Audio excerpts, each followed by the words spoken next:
मिरजेत unique institute of critical care रुग्णालयाचे आरोग्यमंत्री प्रकाश आंबेडकर यांच्या हस्ते भव्य उद्घाटन। वैद्यकीय क्षेत्रामध्ये अद्ययावत तंत्रज्ञान आणि लोकांच्यासाठी दर्जेदार सुविधा उपलब्ध होणं गरजेचं, मंत्री प्रकाश आंबेडकर।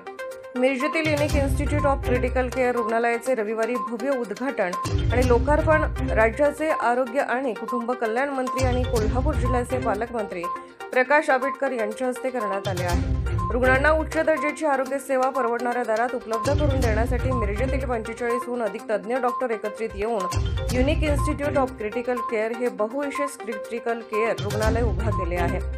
या रुग्णालयात एकाच छताखाली सर्वसमावेशक क्रिटिकल केअर सेवा दिल्या जाणार आहेत। यावेळी मंत्री प्रकाश आंबेडकर यांनी वैद्यकीय क्षेत्रामध्ये अद्ययावत तंत्रज्ञान आणि लोकांच्यासाठी दर्जेदार सुविधा उपलब्ध होणं गरजेचं असल्याचं सांगत सरकारी त्याचबरोबर खाजगी तत्वांवरील चांगल्या आरोग्य सुविधांचा सुद्धा पुरस्कार आणि प्रोत्साहन केलं गेलं पाहिजे असे मत व्यक्त केले।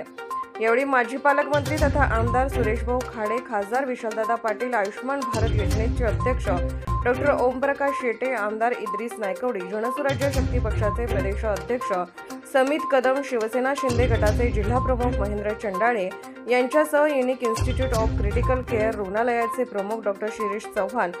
युनिक हॉस्पिटलच्या निमित्ताने एक अत्यंत चांगल्या पद्धतीनं डॉक्टरांच्या माध्यमातून सुद्धा लोकांना सेवा देण्याचं एक अत्यंत चांगल्या पद्धतीचं हॉस्पिटलची सुरुवात झाली।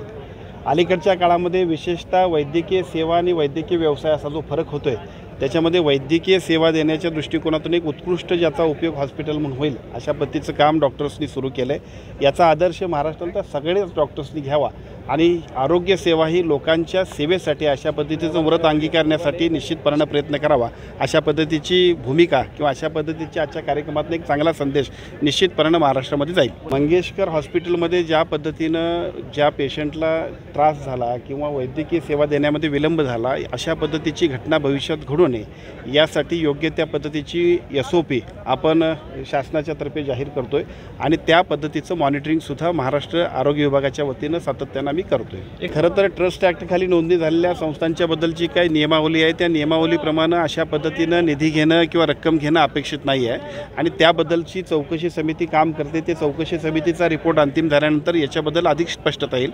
परंतु एकूणच प्रकार बघितल्यानंतर मात्र निश्चितपणानं ज्या पद्धतीनं ट्रस्ट ॲक्टखालच्या रूल्स रेग्युलेशनचं अबॉलिशन केलेलं आहे त्यांनी, या सगळ्या गोष्टी निश्चितपणानं अतिशय गंभीर आहेत। बॉम्बे नर्सिंग ॲक्टखालची नोंदणी ज्या वेळेला आपण करतोय त्यावेळी बॉम्बे नर्सिंग ॲक्टमध्ये स्पष्ट ज्या तरतुदी आहेत त्या तरतुदींचं पालन करणे हे सगळ्या हॉस्पिटलसाठी बंधनकारक आहे।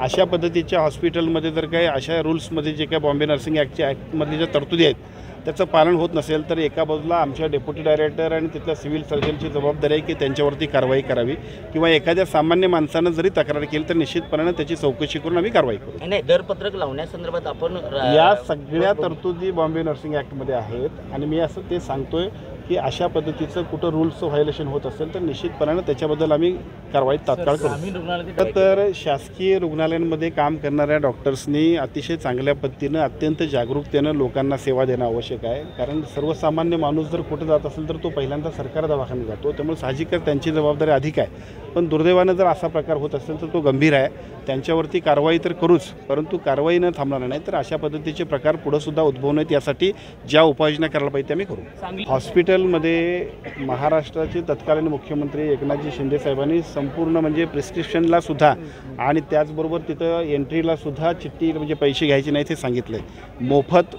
संपूर्णपणे सगळ्या औषधांचा पुरवठा असेल, उपचार असतील, अशा पद्धतीची एक चांगल्या पद्धतीची प्रणाली महाराष्ट्रानं देशात पहिल्यांदा केलेलं आहे आणि जर अशा पद्धतीनं सांगलीतच नव्हे तर आणखीन कुठं असेल तर तात्काळ त्याच्यावरती कारवाई करणे। डॉक्टर्स मंडळींनी सुद्धा त्या सगळ्यामध्ये सेवा म्हणून काम करावं अशा पद्धतीची सार्वजनिक भावना आहे आणि त्याच पद्धतीनं काम करण्यासाठी यापूर्वीची महाराष्ट्राची परंपरा आहे। अलीकडच्या काळामध्ये या सेवेला व्यवसायाचं स्वरूप झाल्यामुळं सुद्धा निश्चितपणानं आर्थिक अशा पद्धतीची जी काही लूट होते अशा तक्रारी येतात, या सगळ्या तक्रारीसुद्धा भविष्यकाळात येऊ नयेत यासाठी शासनाचे वेगवेगळे जे काही कायदे आहेत त्या कायद्यांच्या माध्यमातून सुद्धा एका बाजूला शासन या सगळ्या गोष्टींवरती राईट मॉनिटरिंग करते, आवश्यकता असेल तर त्याच्यावरती कारवाईसुद्धा करते आणि भविष्यातसुद्धा ते करत राहील।